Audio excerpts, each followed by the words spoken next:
Welcome to my channel guys. आज हम लोग पढ़ने जा रहे हैं क्लास 9th का चैप्टर 7 मोशन। तो मोशन चैप्टर में आपको बस सिंपल है, ज़्यादा टेंशन मत लेना, थोड़ा सा हार्ड लगे लेकिन हो जाएगा। तो स्टार्ट करते हैं चैप्टर को। तो स्टार्टिंग में देखो दो चीज़ें तुम्हें देखने को मिलेगी, या तो कोई पर्सन है तो रेस्ट पे रहेगा, या तो कोई पर्सन मोशन में रहेगा। इससे ज़्यादा तुमको और कुछ नहीं। रेस्ट में वही भैया, अगर मैं खड़ा हूँ, स्टैंड हूँ एक जगह पे, तो भाई वो रेस्ट हो गया। समय बीते जा रहा, मैं एक ही जगह पे बैठा हुआ हूँ तो वो रेस्ट हो गया। और वहीं पे अगर मैं कहीं जा रहा हूँ, चल रहा हूँ, बैठ रहा हूँ, उठ रहा हूँ, खा रहा हूँ और समय के साथ कुछ ना कुछ किए जाऊँ तो उसको मोशन हो गया। तो जैसे चिड़िया उड़ रही है भाई, कार चल रहे हैं, बहुत से एग्जाम्पल है भाई, अपने अगल बगल देखो सब कुछ। लेकिन वो भी दो चीज़ तरह के होते हैं भाई। कभी कभी क्या होता है, कोई चीज़ें हमको तो लगती चल रही है, लेकिन अगर हम दूसरे पर्सन के साथ देखें तो स्टेशनरी होती है, और मेरे हिसाब से तो वो मूविंग है। जैसे कि मैं अभी बैठा हूँ धरती पे, तो मैं तो देख रहा हूँ धरती तो रुकी हुई, मेरी बिल्डिंग विल्डिंग थोड़ी हिल रही है, धरती तो रुकी हुई है। तो मुझे लगेगा कि भाई धरती तो भाई स्टेशनरी है। लेकिन अगर मैं चंद्रमा में बैठूँगा, चंद्रमा में बैठ के अगर मैं देखूँगा तो मुझे लगेगा कि भाई ये तो धरती हिल रही है, पूरा मोशन में पूरा।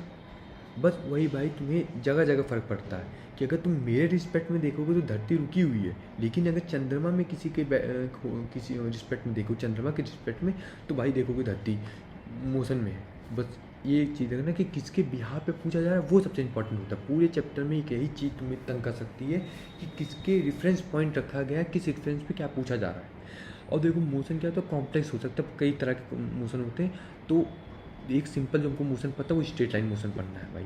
हमको तुमको ज़्यादा टेंशन नहीं लेना, हमको तो स्ट्रेट लाइन मोशन पढ़ना है, और स्ट्रेट लाइन में ही पूरा चैप्टर इसमें ख़त्म हो जाएगा। लेकिन उसके अलावा एक सर्कुलर मोशन होता है जो तुम क्लास 11 में पढ़ोगे, रोटेशनल मोशन होता है, वाइब्रेशन मोशन होता है, कई तरह के मोशन होते हैं, उन सबको तुम पढ़ोगे क्लास 11-12 में। अभी तो उतना ही। और एक देखो यहाँ पे तो डिस्क्राइबिंग है, तो बेसिक है, मतलब बेसिक तुमको बताएंगे, लेकिन मैं इतना ही बता देता हूँ जाने से पहले। जैसे कि डिफरेंस पॉइंट कितना इंपॉर्टेंट होता है, ऑरिजिन कितना इंपॉर्टेंट होता है। कि जैसे मैं ए पोजीशन पर मैं मानता हूँ ये है, मेरा ए पोजीशन है ये, और मुझे यहाँ से बी पे जाना है, बी, और बी है यहाँ से 10 किलोमीटर, ठीक। अभी रेफरेंस पॉइंट के हिसाब से 10 किलोमीटर, ठीक। तो मैं यहाँ से मोशन गया ए से बी, तो मेरा जो डिस्टेंस मैंने कितना ट्रेवल किया, डिस्टेंस मेरा हो गया कि भाई भैया आपने तो 10 किलोमीटर चल के आया।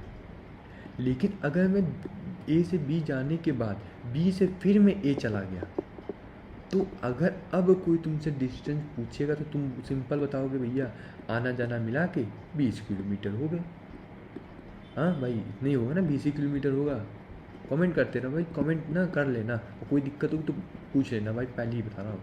तो पूछोगे। लेकिन अगर यही सिंपल चीज़ भाई कोई तुमसे पूछ ले कि भैया डिस्प्लेसमेंट कितना होगा, मतलब मैं ए से भैया मैं बी पे गया,